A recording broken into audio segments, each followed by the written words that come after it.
only other major trade that happened in between the trade that for today from the Sixers and the Mavericks, and then the blockbuster one on Sunday, Lou Williams going to the Rockets. Obviously, as soon as Magic Johnson got hired a couple hours later, it was announced that Lou Williams is going to the Rockets in exchange for Corey Brewer and a 2017 first-round pick.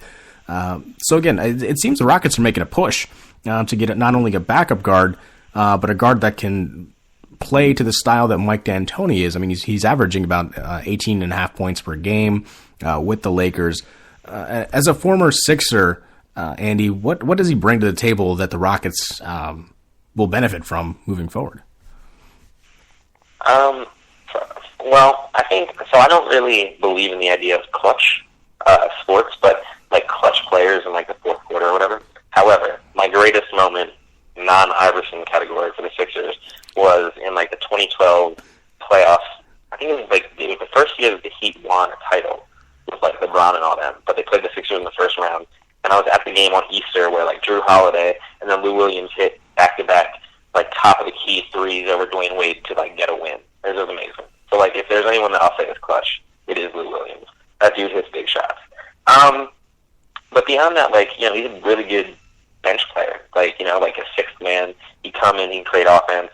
It's going to be a little bit interesting because he is a little bit ball dominant, so I'm assuming that he won't be playing much with Harden, but that team is built on threes and layups, and he takes a lot of threes. And free throws. He draws more free throws than anyone except like Westbrook and Harden. So I think they really, you know, I think this is a good pickup from them. And also, you know, throwing a little shade at Magic earlier, but I think this is actually a really good trade for the Lakers. You know, you get someone who's not really in the future timeline, and you trade him away and you get a first-round pick, even if it's going to be a low pick. But, you know, you get something out of it. Take a shot at somebody and take a flyer in the draft. So yeah, I think it's a good trade for everyone, and I think Houston, you know, they're going to do well with it. I think so. You know, again, he's a great bench player, can put instant offense when that first team isn't clicking. And as you mentioned, the Lakers are just trying to get picks here to see what they can get in the draft. While it is a top-heavy draft, I think this is going to be one of the deeper drafts as you go in. There's a lot more quality. There's still some quantity there, but there again, quality at the top, but then quantity as you get in. You're going to have to find those diamond in the rough players once you get in, because then you go to the juniors and seniors coming out who aren't one-and-dones. You know, to come in and be contributors, I think, and that's what the Lakers are aiming towards right now. But who knows? Well, speaking of Drew Holiday, he kicked off the process, the trust the process phase.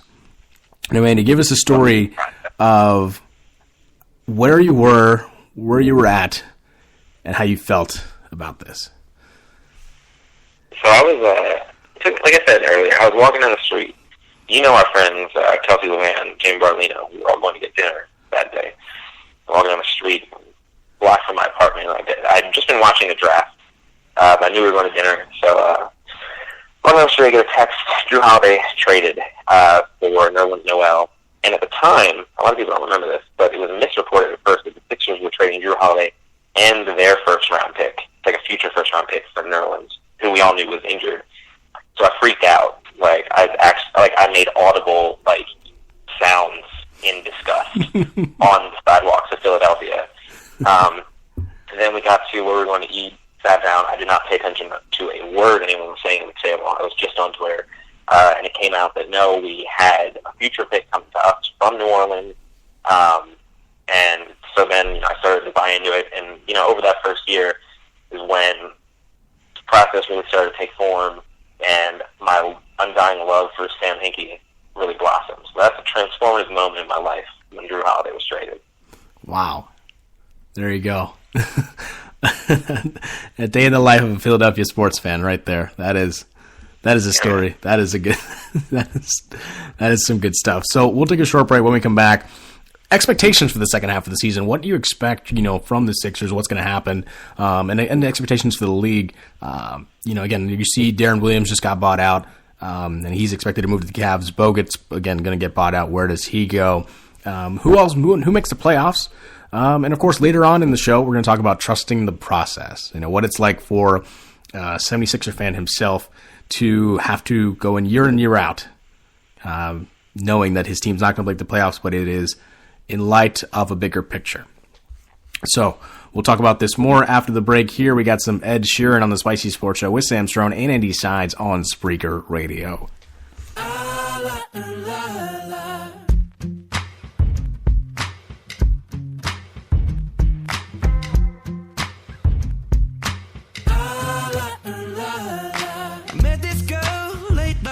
She said, don't you worry if I disappear. I told her I'm not really looking for another mistake. I called an old friend thinking that the trouble would wait, but then I jumped right in. A week later returned. I reckon she was only looking for a lover to burn, but I gave her my time for 2 or 3 nights. Then I put it on pause until the moment was right. I went away 4 months until our paths crossed again.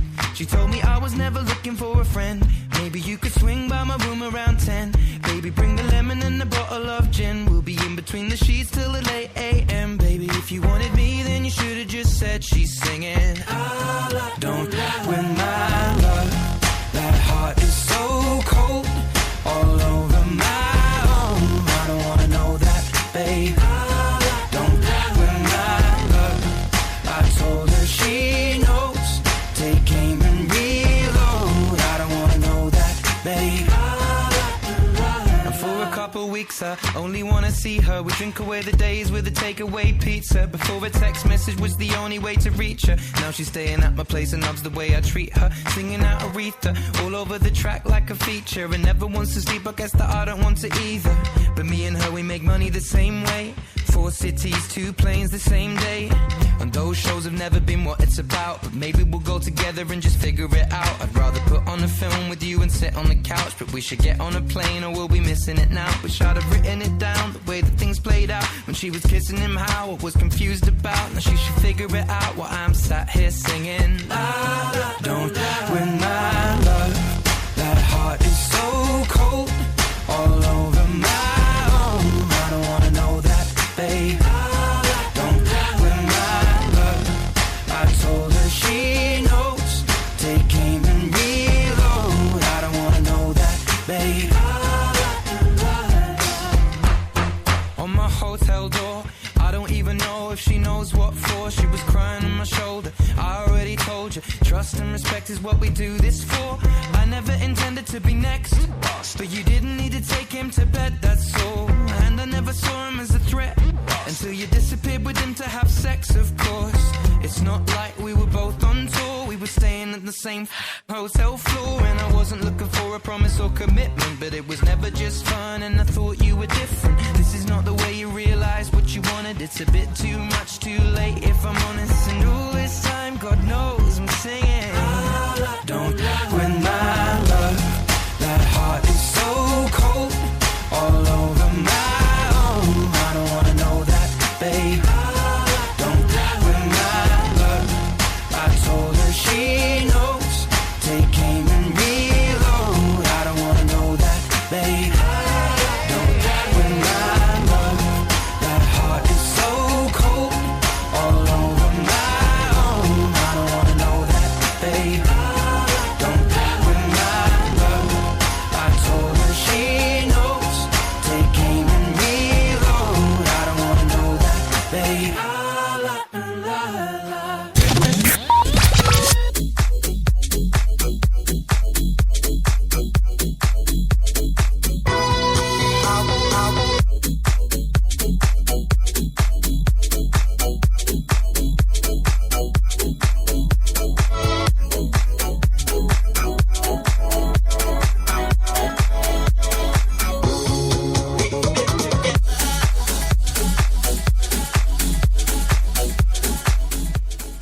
And welcome back to the Spicy Sports Show with Sam Strone and Andy Sides, coming to you live from Portland, Oregon, and Lancaster. Sorry, I keep saying Lancaster. I keep doing this show with Tom every week. Lancaster, man. That's where we met, Lancaster. That is where we met, yes. That is where we met. And Philadelphia, Pennsylvania. Got to get it right.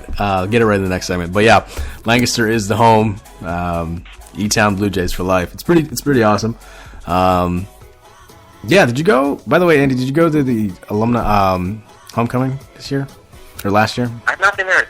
I've not been in 2 years, unfortunately. It just hasn't worked out. So looking forward to next year, getting back there. Hopefully. Yeah. It'll happen. There we go. Same boat. I feel like if I don't go 3 years in a row, I'm just like never going to show up again. So I got to go. Probably not. Yeah. No, I agree. Plus, I hear the beer garden's pretty amazing. So, Oh, yeah. Any beer garden good to me. There we go. Same boat. So we'll get right into it. Next topic here.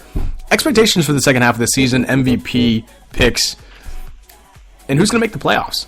I think, as you can see, a lot of the trades are made, little moves here and there. They're either for future consideration teams that are not going to make the playoffs, and just looking down the line, or we're trying to win now. And obviously Boogie Cousins and heading to the Pelicans, they're trying to win now situation. Dallas looks like they're trying to rebuild around once Dirk leaves in the next season or two. This actually might be his last season. So looking at it right now, I guess the MVP race is where we'll start. So Russell Westbrook has averaged a triple-double and still is averaging a triple-double in heading into the second half of the season. Assuming that he keeps on that pace, Andy, is it possible... Is there a scenario where you see him not win the MVP even though he does average that triple-double? Probably not, because we're beholden to the idea of counting stats. I'm not trying to throw too much shade, but I feel like there's a really good case for James Harden to be the MVP, because he's almost done the same thing, but his team's way better. So I don't know. I feel like I would be really hard pressed to choose between the two, but I think that Russell will get it just because the numbers are ridiculous, and we probably will never see this again. So, you got to reward someone for just a crazy season, regardless of if the team's just mediocre. Yeah, I mean, look, slightly better than mediocre, I suppose. I mean, I think Russell Westbrook's doing well with what he has. I mean, they're not the best team, but they're still in playoff contention. They're 7th as of now. Assuming they make the playoffs, I think if they get at the very least a top 4 seed, it's a lock for him to get the MVP. But I agree. For sure. But I agree, though. James Harden, though, has by far been killing it on what has been a great pace for him in Mike D'Antoni's offense. He's a guy... For Mike D'Antoni's offense, he is Steve Nash, but more athletic. And again, he's a more dominant point guard, essentially, in this offense. Averaging 29, 11, and 8 per game. Almost not necessarily exactly a triple-double, but really, really close. And again, it's a career year for him, and obviously you expect the numbers to be inflated in a D'Antoni offense. But on top of that, the wins have been come back as well. Last season, you saw the Rockets struggle with Harden and Howard together. Injuries definitely played into it, and then they played the Warriors and they got bounced out in the first round. So having them come back and be, as of right now, the 3 seed in the West, obviously behind Golden State and San Antonio, is a huge bounce-back season for them. So expect 1 and 2 to be pretty good moving forward. Now, I would also like to add that I still am in the camp that LeBron should just win every year, because he's ridiculous. I mean, yeah, look, that is not going to happen this year. No, it's not. It's not, because he's averaging, he's averaging somewhat below numbers the season before. Below, and by below, I mean below his terrific numbers that he averages every single season. Yeah, but they're always going to be first Eastern Conference until he leaves. So it's almost a given he's going to be a top 3 candidate. Is there any chance, Andy, that any of the MVPs could come out of the Warriors camp, or is that just not going to happen because they're all going to cancel each other out? No, I think they cancel each other out. I think that I do think there was a dumb reason not to choose someone. But what do they have? The last 3 MVPs on their team right now? It's tough to separate. I don't think. Let me collect my thoughts here. I don't think there's a good argument to say they're all just so good you can't choose one of them. But it's so much more obvious how important Russell or Harden is to their team. Where I feel like if you took Curry away or Durant away, they're still going to win 65 games. So if you put on any of those players on another team, then you have a good chance. But this team, it's ridiculous. It's